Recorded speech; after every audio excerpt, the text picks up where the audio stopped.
natamani kusema na wewe hapa ulipo.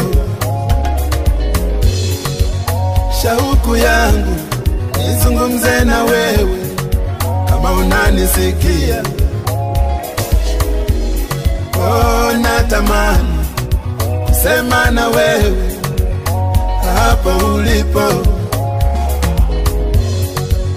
Shauku yangu nizungumze na wewe kama unanisikia. Ile ulivyo ni mpango wa Mungu wewe, ana makusudi na wewe, ndiyo maana upo leo.